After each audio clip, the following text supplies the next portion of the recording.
एक राजा था जिसके एक बेटी थी। बेटी की माँ मर गई थी और राजा ने दूसरी शादी कर ली थी। लड़की की सौतेली माँ लड़की से बहुत जलती थी और हमेशा राजा को उसके बारे में कुछ न कुछ बुरा भला कहती रहती थी। उधर लड़की बेचारी हमेशा अपने बारे में सफाई देती रहती, पर उसकी सौतेली माँ उसके पिता से इतनी ज़्यादा बुराई करती कि हालांकि राजा अपनी बेटी को बहुत ज़्यादा प्यार करता था, पर फिर भी उसकी सौतेली माँ की बुराइयों से तंग आकर उसने उसको छोड़ दिया था। एक दिन उसने रानी को कह दिया था कि वह लड़की को कहीं दूर भेज दे, पर वहाँ उसको ऐसी जगह भेजे जहाँ वह आराम से रह सके, क्योंकि वह यह बिल्कुल नहीं चाहेगा कि उसकी बेटी के साथ कोई बुरा बर्ताव करे। सौतेली माँ बोली, तुम उसकी चिंता ना करो। सो सौतेली माँ ने उसको एक किले में रखवा दिया जो एक जंगल में था।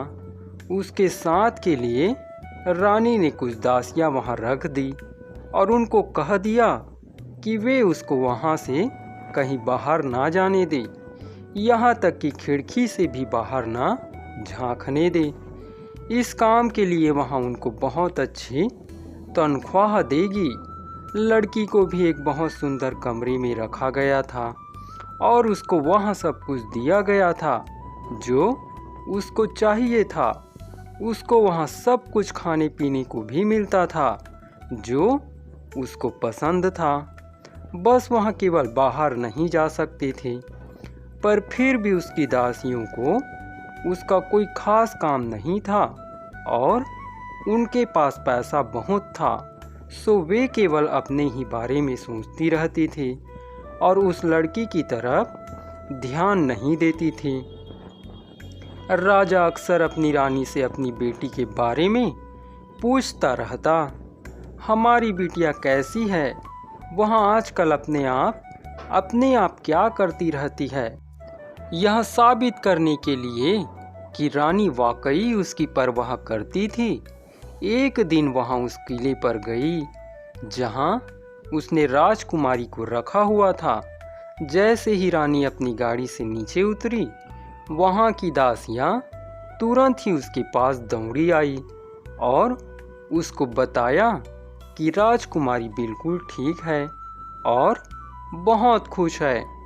रानी 1 मिनट के लिए उस लड़की के कमरे तक गई और उससे पूछा, तुम यहाँ आराम से तो हो ना? तुम्हें कुछ चाहिए तो नहीं? मैं देख रही हूँ कि तुम ठीक ही हो। मुझे लग रहा है कि तुमको गांव की हवा भा गई है। खुश रहो। अच्छा, बाय बाय कहकर वहाँ से चली गई।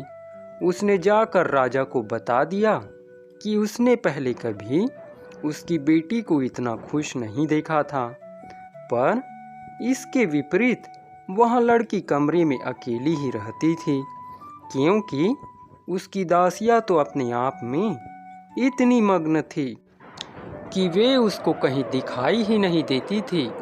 सो वहाँ बेचारी अपना सारा समय खिड़की में ही बैठकर गुजारा करती थी। वहाँ खिड़की पर झुकी हुई खड़ी रहती। कभी कभी वहाँ इस तरह से खड़ी रहने में इतनी खो जाती कि उसको अपनी कोहनियों के नीचे तकिया रखने का भी ध्यान नहीं रहता, क्योंकि उसकी कोहनियाँ खिड़की पर ही रहती थी, तकिए पर नहीं। इसलिए उसकी कोहनियों पर दाग पड़ गए थे। उसकी यहाँ खिड़की जंगल की तरफ खुलती थी। सो वहाँ लड़की सारा दिन या तो जंगल के पेड़ों की पत्तियाँ ही देखती रहती, या फिर बादल, और या फिर नीचे शिकारियों के जाने के रास्ते। एक दिन शिकारियों के उस रास्ते पर एक राजकुमार एक जंगली सूअर का पीछा कर रहा था। जब राजकुमार उस किले के पास आया तो उसने देखा कि उस किले की चिमनी से तो धुआं निकल रहा है। जहाँ तक उसे याद पड़ता था, वह किला तो ना जाने कब से वहाँ खाली पड़ा हुआ था।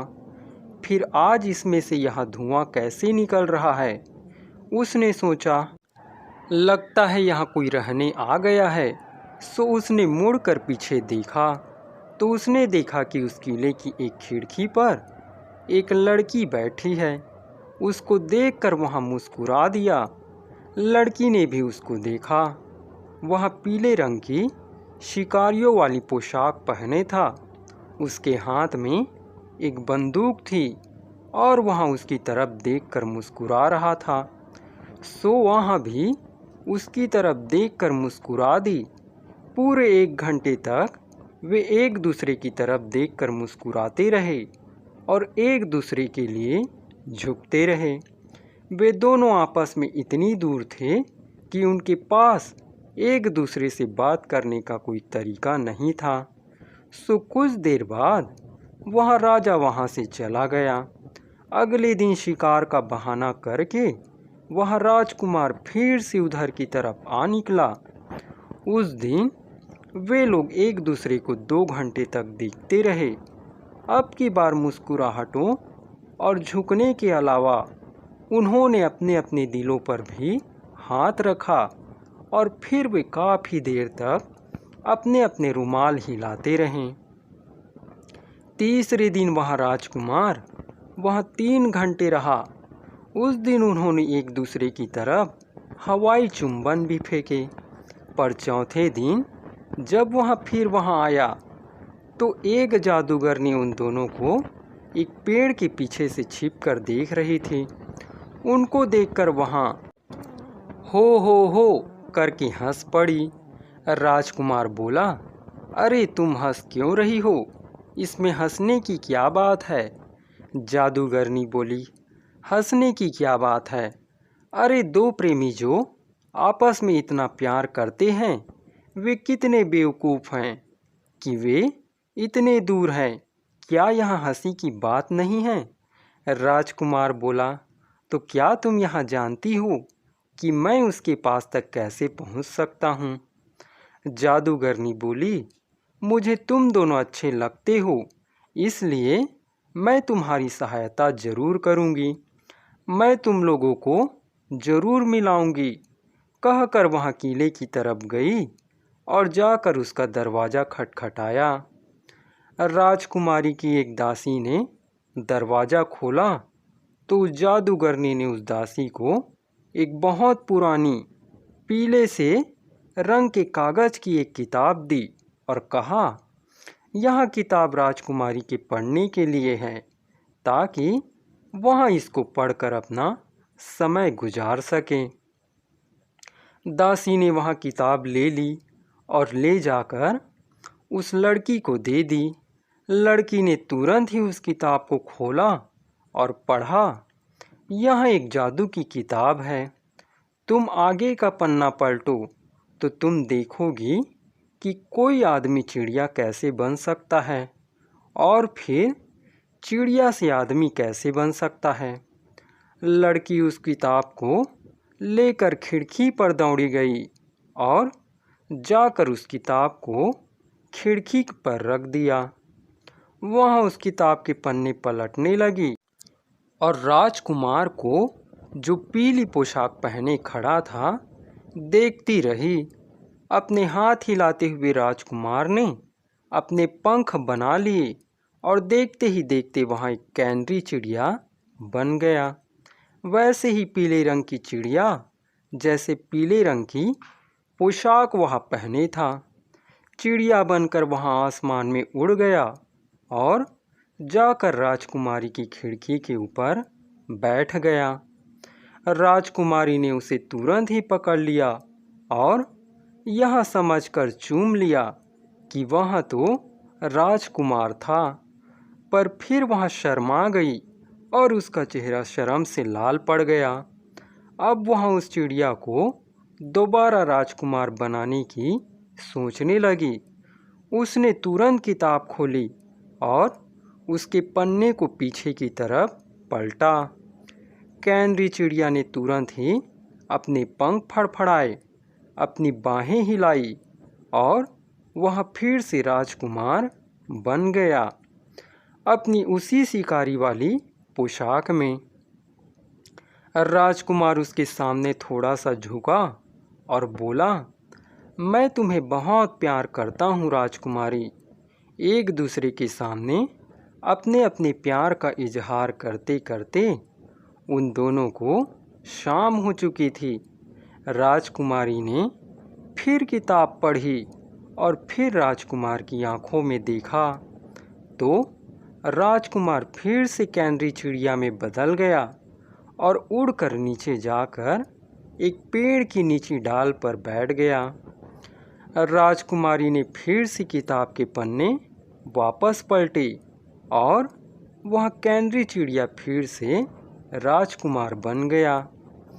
राजकुमार उस डाली पर से नीचे कूद गया।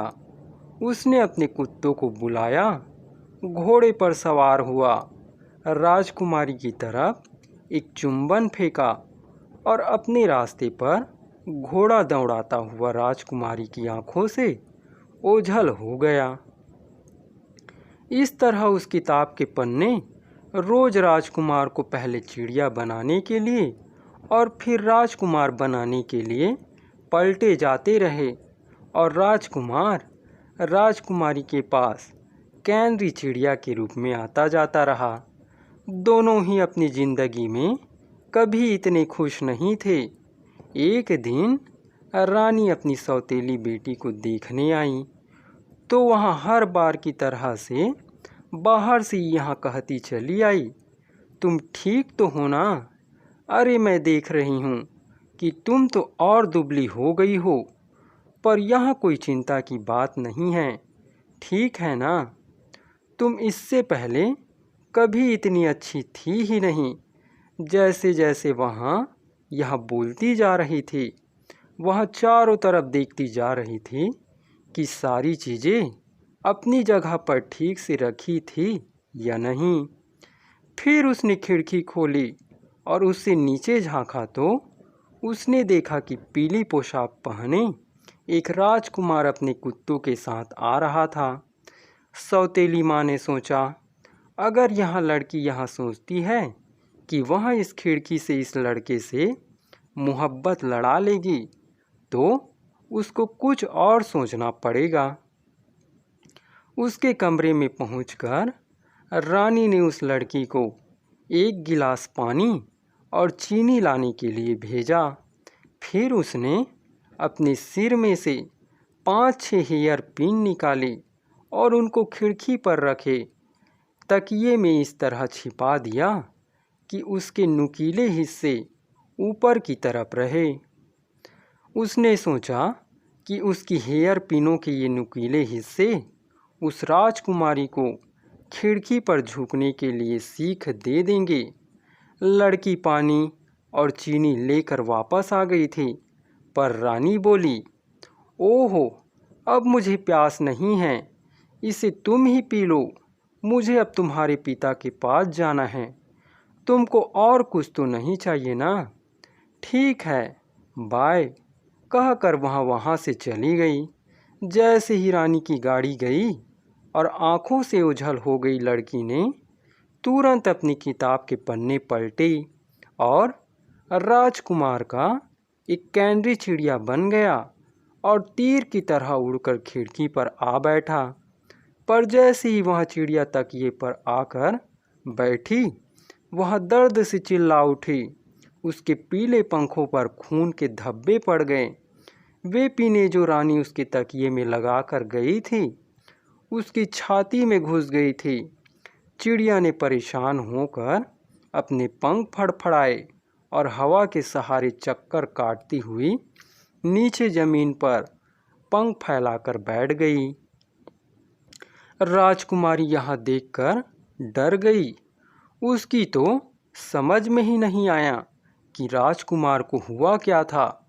उसने जल्दी से फिर अपनी किताब के पन्ने पलटे और जब राजकुमार आदमी के रूप में आ गया, तब राजकुमारी ने देखा कि राजकुमार की छाती में घुसे हेयरपिन के बने घावों से तो खून बह रहा था और उस खून ने उसकी पीली पोशाक खून से रंग दी थी। राजकुमार वहीं लेट गया और उसके कुत्ते उसके चारों तरफ खड़े हो गए। कुत्ते यह सब देखकर चिल्लाने लगे थे। उनके भौंकने की आवाज़ सुनकर दूसरे शिकारी भी उसकी सहायता के लिए आ गए थे। उन्होंने पेड़ों की शाखों का एक स्ट्रेचर बनाया और राजकुमार को वहां से ले गए। वह बेचारा अपनी प्रेमिका को उस दिन देख भी नहीं सका, जो उसके दुख से खुद भी बहुत दुखी और डरी हुई थी। राजकुमार जब अपने महल पहुंच गया तो भी उसके वे घाव ठीक ही नहीं हो रहे थे। डॉक्टरों को भी यह पता नहीं चल पा रहा था कि वे उसके घावों के लिए क्या करें। यह देखकर राजा ने सब जगह ढिंढोरा पिटवा दिया कि जो कोई उसके बेटे का इलाज करेगा वह उसको माला माल कर देगा। पर इसके बावजूद कोई कोशिश करने भी वहाँ नहीं आया। इधर राजकुमारी के मन में राजकुमार को देखने की इच्छा बहुत बढ़ गई। उसने अपने बिस्तर की चादर को लंबी पट्टियों में काटा और उनको आपस में जोड़कर एक लंबी रस्सी बना ली। फिर एक रात को वह अपनी ऊंची मीनार से नीचे उतरी और उस शिकारियों वाले रास्ते पर चल पड़ी। पर घने अंधेरे की वजह से और भेड़ियों की चिल्लाहट से डर कर उसने तय किया कि वह सुबह होने का इंतजार करेगी। रात बिताने के लिए उसने एक पुराना ओक का पेड़ ढूंढा जिसका तना खोखला था। वह उसके अंदर घुस गई और थकी होने की वजह से जल्दी ही सो गई। जब उसकी आँख खुली तब भी घुप अंधेरा ही था, पर उसको लगा कि उसने किसी के सीटी बजाने की आवाज़ सुनी थी। उसी सीटी से उसकी आँख खुली थी। उसने उसे फिर सुनने की कोशिश की तो उसे वह आवाज़ फिर से सुनाई दी। फिर उसने तीसरी चौथी सीटी की आवाज़ें भी सुनी और फिर उसने 4 मोमबत्तियों की रोशनी भी आगे बढ़ती देखी। वे चारों जादूगरनी थी जो चारों दिशाओं से आ रही थी और उसी पेड़ के नीचे अपनी मीटिंग करने वाली थी। राजकुमारी छिपकर उनको देखती रही। उन्होंने आकर एक दूसरे से कहा, आह आह आह। फिर उन्होंने उस पेड़ के नीचे आग जलाई और आग की गर्मी लेने के लिए उस आग के चारों तरफ बैठ गई। खाने के लिए उन्होंने 2 चमगादड़ भुनी। जब उन्होंने पेट भर खाना खा लिया तो उन्होंने एक दूसरे से पूछना शुरू किया कि उन्होंने दुनिया में क्या क्या मज़ेदार चीज़ें देखी। एक जादूगरनी बोली, मैंने तुर्की का सुल्तान देखा जो अपने लिए 20 नई पत्नियां लेकर आया है।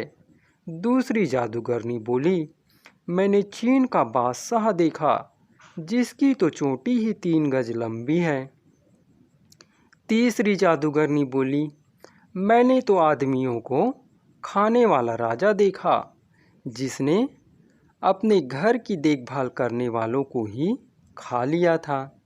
चौथी जादूगरनी बोली, मैंने इसी देश के राजा को देखा जिसका बेटा बीमार है और उसे कोई ठीक नहीं कर पा रहा है क्योंकि उसका इलाज तो केवल मुझे ही पता है। तीनों जादूगरनियाँ एक साथ बोली, और वह इलाज क्या है? वह जादूगरनी बोली, उस राजकुमार के कमरे के फर्श की एक टाइल कुछ ढीली है। बस किसी को यहाँ करना है कि उस ढीली टाइल को वहाँ से उठाना है। उसके नीचे एक शीशी रखी है जिसमें एक मरहम है। उस मरहम को उसके घाव पर लगा देने से उसका हर घाव भर जाएगा। यह सुनकर राजकुमारी खुशी से चिल्लाना चाहती थी, पर उसने किसी तरीके से अपने आप को ऐसा करने से रोक लिया। जब चारों ने अपनी अपनी कहानी सुना दी और भी जो कुछ कहना था कह दिया, तो वे सब वहाँ से चली गई। उनके जाने के बाद तुरंत ही राजकुमारी उस पेड़ के तने में से निकली और कूदकर बाहर आ गई। सुबह होते ही वह अपनी यात्रा पर चल दी।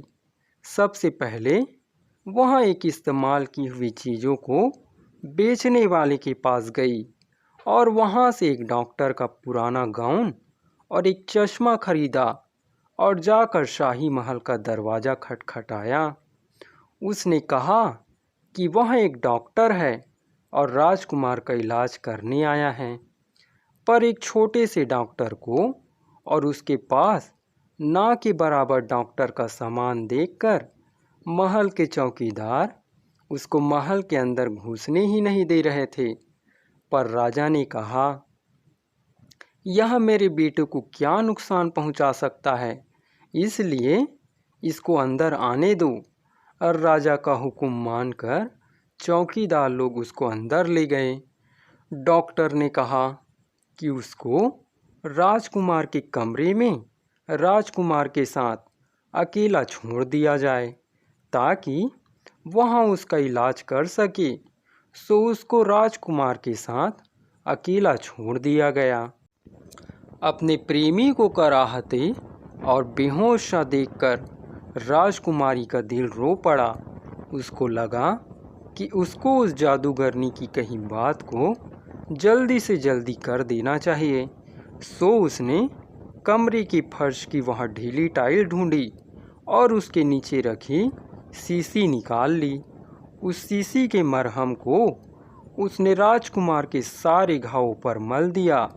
जैसे जैसे वह मरहम राजकुमार के घावों पर मलती गई, तुरंत ही उसके वे घाव भरते चले गए।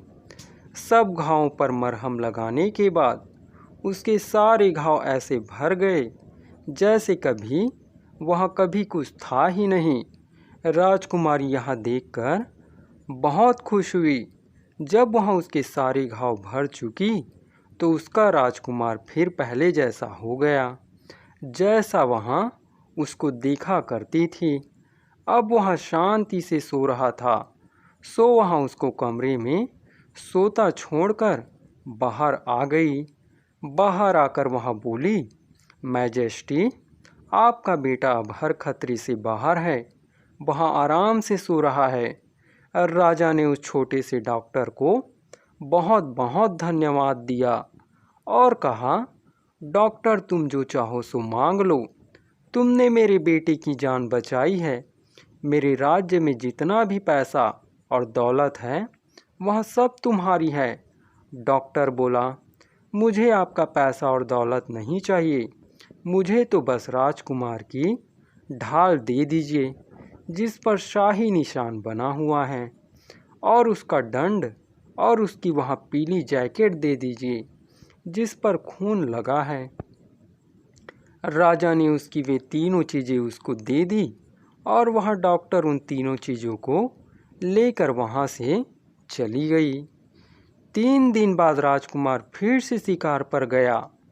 वहाँ जंगल के बीच बने उस किले से गुजरा, पर उसकी हिम्मत नहीं हुई कि वह राजकुमारी के खिड़की की तरफ देखे भी। जब राजकुमारी ने यह देखा तो उसने तुरंत ही अपनी जादू वाली किताब उठा ली और उसके पन्ने पलटने शुरू किए। राजकुमार के पास कोई चारा नहीं था कि वह उस जादू को ना मानता।